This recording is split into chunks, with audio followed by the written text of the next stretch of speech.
Hello, everyone, and thanks for having invited me today. And thanks also to the Intergroup and to Social Economy Europe for organizing such a panel and such an important conference.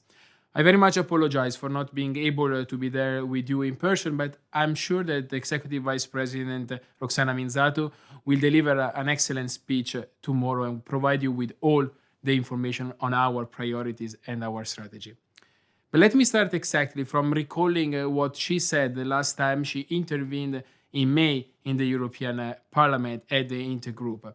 She started from some basic statistics, which I think is always important to recall. When we talk about social economy, we're talking about 4.3 million entities and 11.5 million workers. It's about 6.3% of the employed population in the European Union, which operate in a wide range of economic sectors. And most important, these employers, these workers are part of a business model that reinvests all or most of its profit and surpluses in social and environmental objectives at the service of collective and general interest.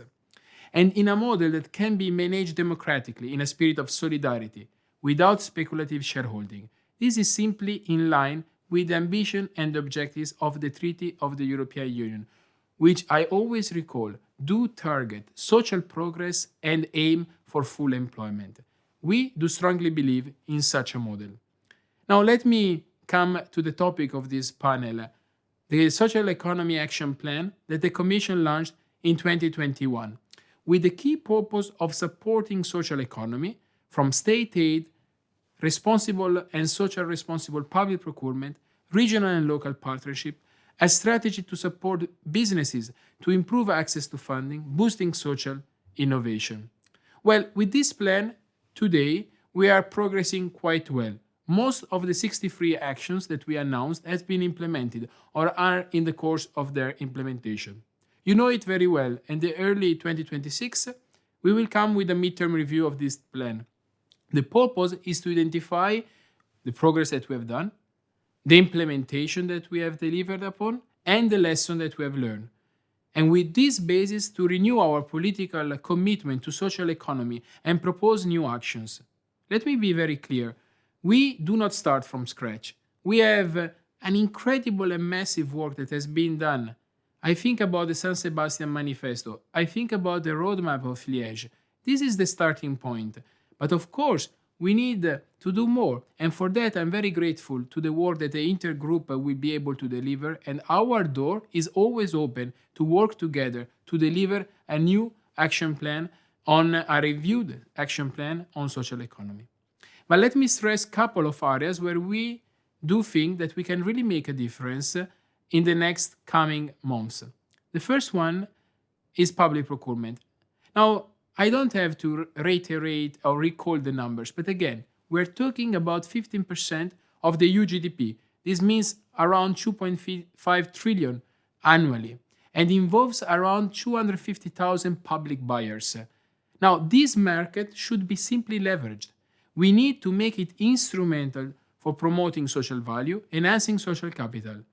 As you know very well, despite the fact that we have an horizontal social clause in the public procurement directives, most of the awards in the member states do still favor the lowest bidders, with limited consideration for strategic aspects such as environmental and social criteria.